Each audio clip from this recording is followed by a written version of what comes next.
गौतम बुद्ध अपने शिष्य को जिंदगी से जुड़ी अच्छी बुरी चीज़ों का ज्ञान दे रहे। सभी शिष्य उनकी बातों को बहुत ध्यान से सुन रहे थे।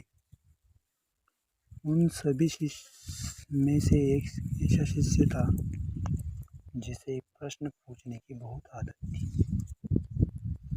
वो उठकर गौतम बुद्ध के पास गया और उनसे बोला, आप हमें जिंदगी के बारे में जो कुछ सिखा रहे हैं उस सब का क्या फ़ायदा, क्योंकि हम में से बहुत से बच्चों को यह भी नहीं पता कि हमारा जीवन का मूल्य क्या है और ये हमारे जीवन के लिए कितना कीमती है।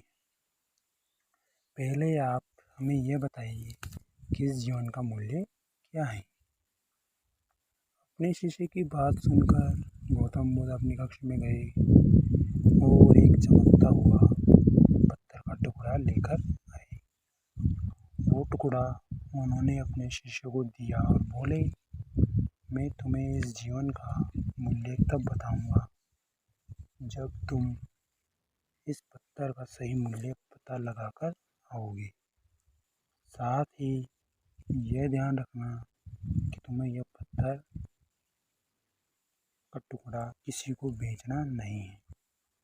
गौतम बुद्ध की बात मानकर वो शिष्य बाजार की तरफ चला गया। बाजार में सबसे पहले उसकी नज़र एक फल बेचने वाले पर पड़ी और उसने वो पत्थर उस फल वाले को दिखाया और बोला, इस पत्थर के बदले आप मुझे कितने फल दे सकते हो।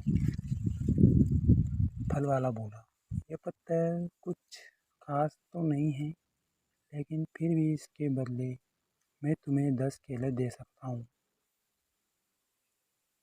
वो शिष्य उस पत्थर को लेकर आगे चला गया। फिर उसे एक सब्जी वाला मिला। शिष्य ने सब्जी वाले से उस पत्थर की कीमत पूछी। सब्जी वाले ने उस पत्थर को ध्यान से देखा और बोला, इस पत्थर की कीमत के बदले में तुम्हें ज़्यादा से ज़्यादा एक बोरी भर कर सब्जियां दे सकता हूँ। इसके बाद वो शिष्य उस पत्थर को लेकर एक सोने के व्यापारी के पास गया। उस पत्थर के टुकड़े की चमक देखते ही उस सुनार ने उसकी कीमत 100 सोने के सिक्के लगाए। शिष्य ने वो टुकड़ा बेचने से मना किया तो वो सुनार उसके बदले 200 सोने के सिक्के देने को भी राजी हो गया।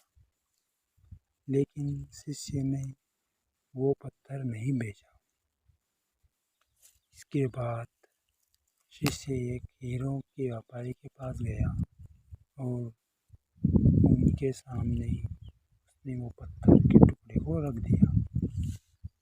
उस पत्थर को देखते ही हीरो के व्यापारी ने एक साफ कपड़ा बिछाया, उस पत्थर को उस पर रखा, फिर उसकी परिक्रमा की और हाथ जोड़कर उस पत्थर को कपड़े में लपेटते हुए वो बोला, तुम जिसे मामूली पत्थर समझकर उसकी कीमत पूछ रहे हो, असल में वो एक बेशकीमती रूबी है। ऐसा रूबी हर किसी को नहीं मिलता है। मैं अगर अपना सब कुछ बेच भी दूं तो भी इसकी कीमत नहीं चुका सकता।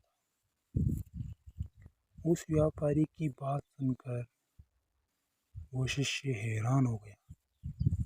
वो दौड़ा दौड़ा सीधा बुद्ध के पास आया और उन्हें उसने जो भी कुछ बाजार में हुआ वो सब बताया।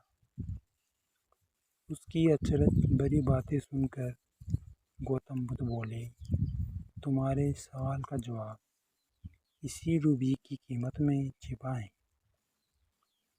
हमारा जीवन भी एक रूबी है। रूबी की तरह ही ये बेशकीमती है, लेकिन हम इस बात को हमेशा नज़रअंदाज करते हैं और अपने जीवन का मूल्य नहीं समझते। हम दूसरों को देखकर और उनके जैसा जीवन जीने की कोशिश में अपने जीवन की कीमत को कम कर देते हैं। हम ये सोचते हैं कि हमारी ज़िंदगी की कीमत वही है जो दूसरे हमें बताते हैं, लेकिन ये बात हमेशा ध्यान रखना कि सामने वाला अपनी हैसियत, बुद्धि और अपनी समझ के हिसाब से तुम्हारी कीमत लगाता है।